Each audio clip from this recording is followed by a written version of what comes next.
नमस्कार दोस्तों, मैं धर्मेंद्र सिंह आज आपसे बात करूंगा बेस्ट टाइम मैनेजमेंट स्किल्स के बारे में। दोस्तों, आज आपको जो मैनेजमेंट स्किल्स बताने वाला हूं, आई एम श्योर दैट कि इनको इंप्लीमेंट करने के बाद आप अपने टाइम को बेहतर तरीके से मैनेज कर पाएंगे और अपने कार्य करने की प्रोडक्टिविटी को भी कई गुना बढ़ा पाएंगे। आई एम श्योर दैट कि मेरे द्वारा ये दी जाने वाली 8 टाइम मैनेजमेंट स्किल्स को अगर आप लाइफ में इंप्लीमेंट करते हैं तो डेफिनेटली आप अपने 8 आवर्स के वर्क को 4 आवर्स में ला सकते हैं और अपने इन 4 घंटे में किए गए कार्य करने के बाद भी आप खुद में एनर्जेटिक और एक्टिव फील करेंगे, रिफ्रेशिंग फील करेंगे। उसके बाद भी आप उतना ही काम उतना ही टाइम तक और भी कर सकते हैं बिना थके, बिना रुके।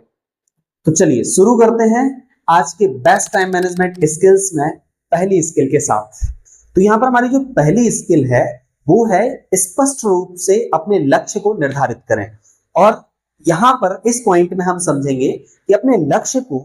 2 टर्म में हम डिवाइड करें, एक शॉर्ट टर्म लक्ष्य और एक लॉन्ग टर्म लक्ष्य। जब हम इनको शॉर्ट टर्म और लॉन्ग टर्म में डिवाइड कर लेते हैं तो यहां पर हमारा जो लॉन्ग टर्म लक्ष्य होता है उसको प्राप्त करना, अचीव करना आसान हो जाता है। इसे ऐसे समझें, जैसे हमें एक लंबी डेस्टिनी कवर करना है, उस लंबी डेस्टिनी तक पहुंचने के लिए हम कुछ छोटी छोटी डेस्टिनी बना लेते हैं, छोटी छोटी डेस्टिनी कवर करते हैं। जब हम छोटी छोटी डेस्टिनी कवर करते जाते हैं तो उससे हमारा उत्साह बढ़ता जाता है और हमें लॉन्ग डेस्टिनी तक पहुंचने के लिए थकावट या उबाऊ फील नहीं करते हैं। हम वहां तक पहुंचने में आसानी से छोटी छोटी डेस्टिनी कवर करते जाते हैं और हम एक लॉन्ग डेस्टिनी पर पहुंच जाते हैं। इसे वैसे ही हम अपने लॉन्ग टर्म लक्ष्य को शॉर्ट टर्म लक्ष्य में डिवाइड कर लें। इसके बाद हर छोटे छोटे लक्ष्य को जब आप प्राप्त करते जाएंगे तो अपने आप में बहुत ही एनर्जेटिक और उत्साहित, प्रोत्साहित महसूस करेंगे और ये आपको और ताकत देगा अपने लॉन्ग टर्म लक्ष्य को प्राप्त करने में। इसलिए अपने शॉर्ट टर्म और लॉन्ग टर्म लक्ष्य को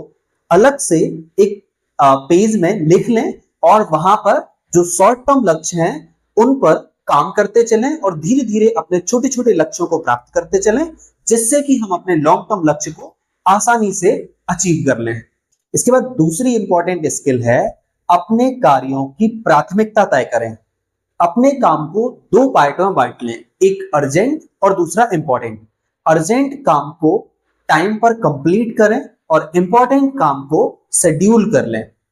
अर्जेंट काम जैसे कि जो काम हमें आज ही करना जरूरी है, जैसे मान लीजिए घर का कोई काम, जरूरी काम है जो हमें आज ही करना है, या मार्केट से कुछ जरूरी सामान लेकर आना है, या कोई भी ऐसा अर्जेंट काम अगर जिसको हम आज नहीं करेंगे तो उससे हमें अपने इंपॉर्टेंट काम में भी प्रॉब्लम होगा या फिर हमें वो दिमाग में चलते रहेंगे, जिसकी वजह से हम डिस्ट्रैक्ट हो सकते हैं, डिस्टर्ब हो सकते हैं। अगर हम अर्जेंट काम को हमने प्रायोरिटी नहीं दी, उनको हमने नहीं किया, तो जिसकी वजह से हमारा पूरा डे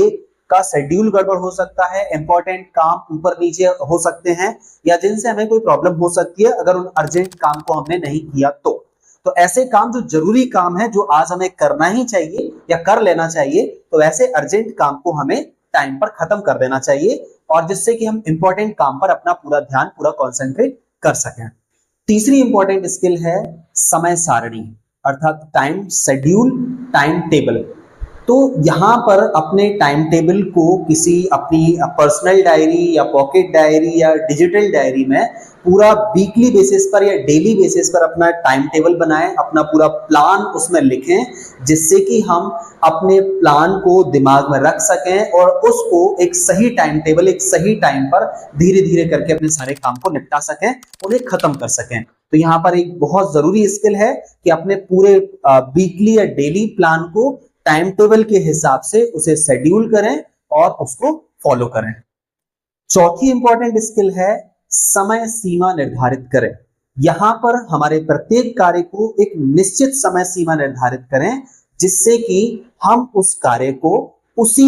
पर्टिकुलर टाइम में, उतने पर्टिकुलर टाइम में उस काम को खत्म कर सकें, जिससे कि हमारा पूरा ध्यान उस समय उस काम पर केंद्रित रहे। इसे सिंपल वे में समझें तो ऐसे हमने जैसे कोई एक काम लिया और उस काम को हमने बोला कि इस काम को हमें आधे घंटे में खत्म करना है और ये आधे घंटे में हो सकता है, तो हम एक एक काम को, जो भी हमारा प्लान है, उस प्लान में देखें कि ये काम कितना देर में हो सकता है, ये काम कितना देर में हो सकता है। तो हर एक काम के लिए एक टाइम पीरियड दे दें कि इसको आधे घंटे में करना है, इसको 15 मिनट में करना है, और पूरा कॉन्सेंट्रेट करके उसको उतने ही टाइम में कंप्लीट करने की कोशिश करें, जिससे कि हम उस पर पूरा कॉन्सेंट्रेट कर सकें और उस काम को बेहतर तरीके से कर सकें। पांचवी इंपॉर्टेंट स्किल है अपने डिस्ट्रैक्शंस को समाप्त करें।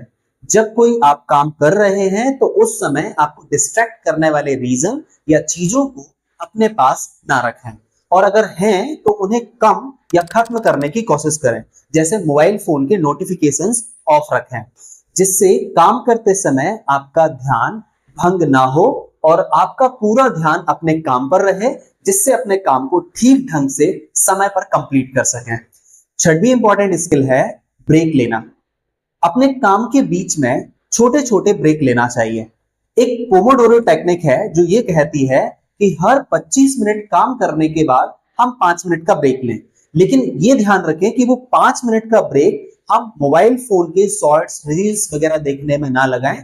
और किसी से बात ना करने लगे, अन्यथा ये 5 मिनट का ब्रेक कब 50 मिनट में बदल जाएगा हमें पता ही ना चलेगा। तो यहाँ पर ये जो 5 मिनट का ब्रेक है, इसको कुछ इस तरह से इस्तेमाल कर सकते हैं, जैसे हमने थोड़ा सा वॉक कर लिया, बाहर हमने थोड़ा सा बालकनी में जाकर के आसपास की चीजों को देखा, वहां पर हमने थोड़ा सा माइंड को फ्रेश करने की कोशिश की, बाहर हवा हम फ्रेश एयर में चले गए 5 मिनट के लिए। लेकिन ध्यान रखें कि 5-6 मिनट से ज्यादा टाइम हम वहां पर स्पेंड ना करें। 5-6 मिनट का ब्रेक लेने के बाद तुरंत अपने काम पर फोकस करना शुरू कर दें। या उस 5 मिनट में हमने कुछ थोड़ा बहुत लाइट कुछ खा लिया, या हमारे जो पेरेंट्स हैं, मदर हैं, फादर हैं, या फिर भाई बहन हैं, उनसे 2-5 मिनट बात कर ली और उसके बाद फिर अपने काम पर वापस लौट आए। सातवीं इंपॉर्टेंट स्किल है नहीं कहना सीखें। अपने अतिरिक्त या एक्स्ट्रा कार्यों के लिए ना कहना सीखें, और जो आपकी प्रायोरिटी लिस्ट से मेल नहीं खाते हैं उनको आप ना कहना सीखें। आप अगर हर गैर जरूरी कार्य को जो आपके प्रायोरिटीज लिस्ट में शामिल करने लगेंगे तो उससे आपका जो इंपॉर्टेंट टाइम है वो गैर जरूरी कार्यों में वेस्ट होने लगेगा। एक्स्ट्रा या अतिरिक्त कार्यों में हम ऐसे भी समझ सकते हैं, जैसे किसी दोस्त ने कहा कि चल आज थोड़ा सा अपन घूम के आ जाते हैं, या चल आज थोड़ा सा कॉफी पी के आ जाते हैं, या चल आज थोड़ा सा आधे घंटे किसी के दोस्त का फोन आ गया तो उससे बात करने लग गए, बात करते करते चला पता चला आधे घंटे हमने वेस्ट कर दिया। अब मैं ये नहीं कह रहा हूं कि हम पूरी दोस्ती यारी छोड़ छाड़ करके अपने लाइफ को बस हम एक जगह एक मशीन की तरह, एक रोबोट की तरह खुद को बना दें। हाँ, लेकिन जो दोस्ती यारी है, फ्रेंडशिप है, उनको एक अलग टाइम सेपरेट उसका रख दें कि संडे को 12 से 2 अपने दोस्तों से बात कर लेंगे, उनसे थोड़ा सा गपशप कर लेंगे, या हम उनके साथ कॉफी चाय वगैरह कर लेंगे, उनको अपने यहाँ बुला लेंगे या उनके यहाँ पर अपन चले जाएंगे। तो 1-2 घंटे अपन दोस्तों के लिए वीक में अपन रख सकते हैं, लेकिन हर जरूरी काम के बीच में दोस्तों का आ जाना या फिर दोस्ती यारी में टाइम दे देना, तो वहां पर हम अपने इंपॉर्टेंट टाइम को वेस्ट कर देंगे और अपनी प्रायोरिटीज को दरकिनार कर देंगे, तो जिससे कि हम ना तो शॉर्ट टर्म गोल अचीव कर पाएंगे, ना ही लॉन्ग टर्म गोल अचीव कर पाएंगे। इसलिए कार्यों के बीच में दोस्तों को ना लाएं और दोस्तों के बीच में कार्यों को ना ले जाएं। कार्यों को कार्यों के पास रहने दें और दोस्तों को दोस्तों के पास। उनके लिए उनका अपना एक टाइम, अलग टाइम जोन, अपना एक अलग टाइम सेट रखें और अपने काम के लिए अलग टाइम सेट रखें। आठवीं इंपॉर्टेंट स्किल है last but not the least, कि अपनी प्रगति और समस्याओं का मूल्यांकन करते रहें। नियमित रूप से अपने काम के बीच में आने वाली समस्याएं और अपनी होने वाली प्रगति की समीक्षा करते रहें। देखिए कि काम के बीच में क्या क्या प्रॉब्लम्स, क्या क्या डिस्ट्रैक्शंस आ रहे हैं और उनको हम कैसे रिड्यूस कर सकते हैं, कैसे कम कर सकते हैं, जिससे कि हमारी प्रोग्रेस को और ज्यादा हम बढ़ा सकें। और जो प्रोग्रेस हम कर रहे हैं उसको भी हम समीक्षा करें कि कैसे हम day to day, time to time खुद को प्रोग्रेस कर पा रहे हैं, और उससे हम खुद को प्रोत्साहित रखें, खुद को मोटिवेट करें, जिससे कि हम अपने कार्य में और एनर्जी और जान लगाकर उन्हें और बेहतर तरीके से मन लगा के करते रहें, और समय के साथ अपनी योजनाओं को भी अपडेट करते रहें। Now I am sure that आप इन स्किल्स को अपना करके अपने टाइम को बेहतर तरीके से मैनेज कर सकते हैं और अपनी प्रोडक्टिविटी को बढ़ा सकते हैं। मिलते हैं नेक्स्ट वीडियो में नेक्स्ट टॉपिक के साथ। Until then you take care, keep laughing, keep smiling and keep watching this type of learning full videos.